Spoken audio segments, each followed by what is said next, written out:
What's going on, everybody? It's your boy C4, and today we're talking about the Eagles' grades from their 26-15 defeat against Seattle. Realistically, we probably weren't ever going to win this game, and I would never have bet money on us to win this game, but I was optimistic that we would be competitive, and aside from, pretty much a garbage time touchdown, we were severely manhandled in just one department. I think defensively, the guys did all right. They're on the field a lot. You could tell they got a little bit gassed, and some of the trick plays, like especially the Doug Baldwin pass to Russell Wilson, man, the defense just looked flat on their feet, and the offense couldn't do a goddamn thing. I was trying to be optimistic that we could find other ways, through the screen game. But once Darren Sproles went down, then it was, as much as this game was our elite defensive line going against a very weak Seattle offensive line, it was equal parts our awful wide receivers going against maybe the best secondary in the NFL. And that was ever apparent, man. Carson Wentz, I don't even blame him for his interceptions. They were bad picks, and they were totally on him at the end of the day. But I can see him just being frustrated and saying, fuck it, man. I literally had to throw up these 50-50 balls. Not even 50-50. With our wide receivers, a jump ball is goddamn like 80-20. We're not going to catch it. But he said we have to take that 20% chance because no one else is going to make a motherfucking play. Not disappointing. The season's definitely not over with. We're undefeated at home. And we have Green Bay at home, so that'd be another game to kind of jolt some life back into this team once again. They always put their best foot forward in front of the home crowds at the Link, but this is definitely a step back and exposed.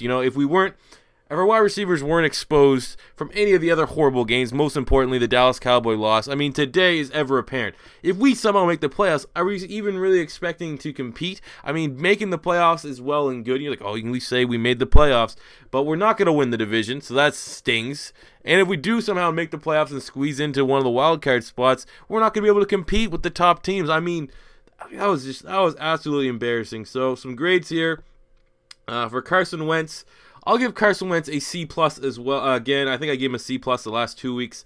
23 of 45, 218 yards, 2 touchdowns, 2 interceptions. Got sacked twice.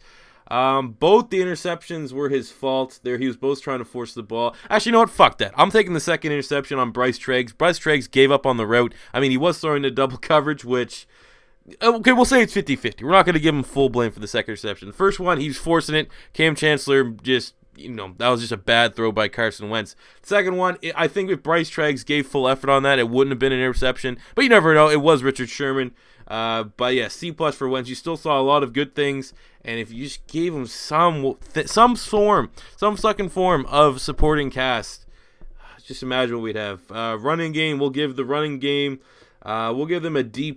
Smallwood had 13 attempts, 48 yards. It's tough to give them, too harsh of a grade because of the injuries. Matthews looks like he's probably going to be out for an extended period of time. I'm not exactly sure what Sproles' injury was, but I think not having Sproles on that offense greatly hampered our ability to move the ball downfield. I thought he was in store for a huge game. He looked like he picked up a rib injury or something like that on special teams.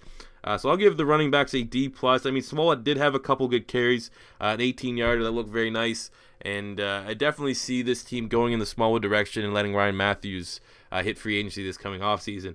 Wide receivers, I'm going to be honest with you. I didn't even see the Dorial Green Beckham touchdown. I turned off the game. It was too hard on my head. I just couldn't continue to watch that. The stat lines doesn't look awful. Matthews had 5 receptions, 59 yards. DGB had 5 receptions, 54 yards, and a touchdown. Ertz had 6 receptions, 35 yards, and a touchdown. Overall, we'll give him a D though, because how many of that came in garbage time? Ertz was really the only guy that looked good. He had that, the touchdown that was very good play awareness by, knowing that he could stick his arm out, move the ball across the goal line, and not get a fumble. And then he had that one that was called back. Was it 60-yarder because Nelson Aguilar line fucking up offside or something like that? He was covering up the tight end or tackle. Are you kidding me? We'll say that for the end. Wide receivers getting a D. Special teams, Donnie Jones had himself a good day, 49-yard punt average, but special teams was average. We'll give him a C. Defensive side of the ball, I think the defense did good, not great. I'd give the defense a C+, similar grade to Carson Wentz. Jenkins led the team with 7 tackles. We didn't get a single sack. We got a half sack. Vinny Curry got a sack. It says on here he only got a half sack, but Vinny Curry got a sack once.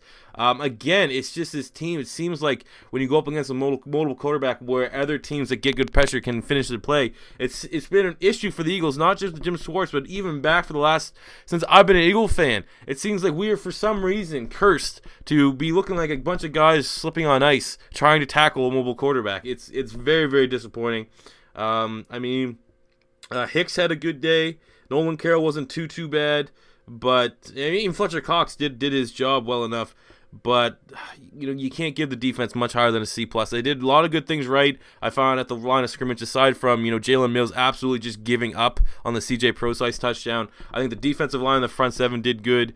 There's a couple momentary lapse in judgments, but like I said, I'm weighing that more on the offense and the fact that the defense, this is almost a Chip Kelly-like game with how many snaps the defense was on the field there. Yeah, overall, man, not a good performance. I'd give the Eagles maybe a C minus, something like that. They did, at least at the end, even though it was in garbage time, they did compete, which means, I don't know. I guess you could say the Washington Redskins game and probably this would be the two games we weren't really in the entire time. But they still fought. They could have rolled over and gave up, and it was nice to see the fire in Carson Wentz too. Even though it wasn't garbage time, there's still all the Seattle starters were still out there to get a drive, get a touchdown going, and then you just saw when they got the ball back for him to, oh my God, can he fucking get another touchdown and make it a field goal game? Just the lack of talent around him it's absolutely embarrassing. So we're gonna end this video with Nelson Agholor. So you saw my video, probably if you haven't checked it out, where I kind of talked about Jordan Matthews versus Nelson Agholor. Another key was this one, man. Jordan Matthews, I think he had one drop. It wasn't horrible, and he definitely made the most of his targets, I feel, this time. I can't really speak to him getting off his man. I couldn't really see a lot of separation from him. But you saw when he had a drop or anytime they're on the off the field, Jordan Matthews right there with Carson Wentz with his helmet off. Just looking like he's like, all right, man, how are we gonna go get out? How are we gonna go? Next time we get the ball, go get a fucking touchdown, put some points up on the board. Nelson Agholor nowhere near to be seen, and not only did he single-handedly, stupidly, maybe the stupidest play we've had all year, negate a massive 60-yard touchdown to Zach Ertz that would have been a go-ahead touchdown, and you can't Forsythe's. That the game would be 100% different, but we would have been up, and that is a momentum shift that we don't even get to see on this team. Especially, you don't get big plays like that barely ever against the Seattle defense. And you have a fucking asshole idiot like Nelson Agholor doesn't belong on the motherfucking field, costing you a big time play like that.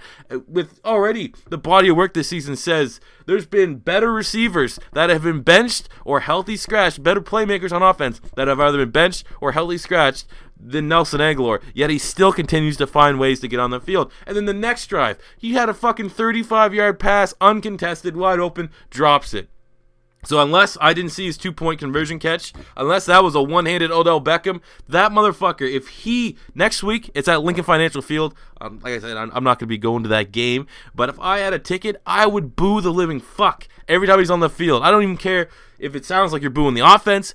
Now, as long as Nelson Agholor continues to get meaningful minutes on this offense, it is an absolute fucking joke to the history of this team that we have to play a guy that, not only has very low effort, very low energy, doesn't bring the juice at all, but a guy that seemingly doesn't care. He makes these mistakes over and over and over again, and what does he do to correct them? Absolutely nothing. At least I'm not fucking seeing it. I haven't heard a single goddamn report of beat writers or anyone from the Eagles coaching staff stepping up and saying, man, you guys are just, he's just having some mental issues. He's looking phenomenal in practice. You haven't seen that fucking once. So I don't know what. Maybe Nelson Agholor has some fucking picture of Doug Peterson sucking off Jeffrey Lurie or something on his cell phone, but I don't know how he keeps blackmailing his way into getting meaningful starting snaps at the wide receiver position for this team. $100, Paul Turner, maybe he's not that good. Maybe Paul Turner's, obviously he's not as good as we thought he was, even though he was the preseason MVP.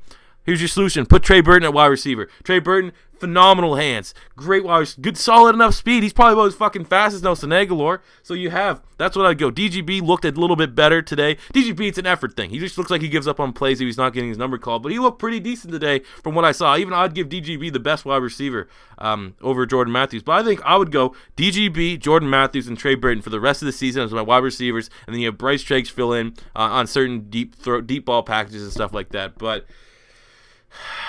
it's not a tough loss because how high were our expectations in this game, But it's just another one, just thinking, like, if we just had even just one good wide receiver to pair with Jordan Matthews and Zach Ertz, Zach Ertz is still continuing to have strong game after strong game after strong game, what would this offense look like? What would this Eagles team be like?